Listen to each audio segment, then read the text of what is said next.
Herkese salam.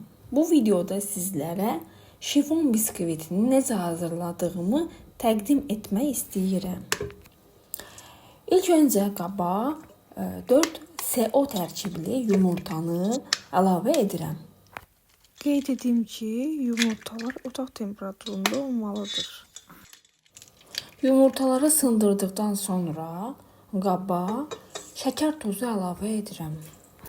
1 çimdik duz, ardınca da vanilini əlavə edirəm və qarışığı mayonez kimi kütlə alınana kimi yüksək rejimdə mikser yardımı ilə qarışdırıram.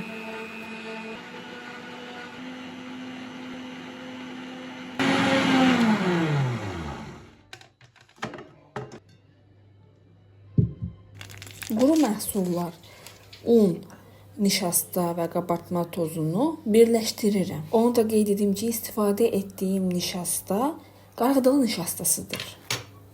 Un qarışığını mikserlə qarışdırdığım kütlənin üzərinə azar-azar əlavə edirəm. Spatula və ya qaşıq yardımı ilə altdan yuxarıya doğru qarışdırıram. Kütlələri bir-biri ilə birləşdirdikdən sonra üzərinə qaynar su əlavə edib, yenə də altdan yuxarı istiqamətdə qarışdırıram. Onu da qeyd edim ki, qaynayıncaya qədər qızdırılır. Yaxşıca qarışdırıldıqdan sonra üzərinə bitki yağı əlavə edib, yenə də eyni ilə altdan yuxarı istiqamətdə qarışdırıram. Kütləni diametri 22 sm olan halqavari formaya əlavə edirəm. Və öncədən qızdırdığım 175 dərəcəli sobaya 30-35 dəqiqəlik müddətinə göndərirəm. Bişməyinə yaxın sobanın ağzını açıb diş çubuğu ilə bişib-bişmədiyini yoxlayıram. Əgər diş çubuğuna heç nə yapışmırsa, bu o deməkdir ki, biskvit artıq hazırdır. Biskviti sobadan çıxarıram, baş-aşağı istiqamətdə soymağını gözləyib falqıdan ayırıram. Daha sonra bir bıçaq yardımı ilə ya da əlimdəki mastixinlə kökəni qabdan ayırıram və onun soymağını gözləyirəm. Bunun üçün onu streçə büküb soyuducuya göndərirəm.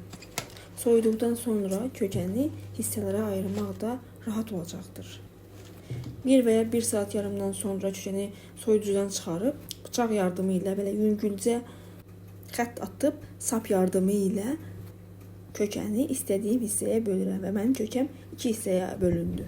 Yəni ki, mənim kökəmdən 2 hissə alındı. Daha sonra ikinci biskviti bölürəm eyni qayda ilə. Və budur 2 biskvitimdən 4 biskvit alındı. Və şifon biskvitimdən belə gözəl tort ad günümə hazırladım. Əgər xoşunuza gəldisə, videomu bəyənməyi unutmayın. Allaha əmanət qalın, sağ olun.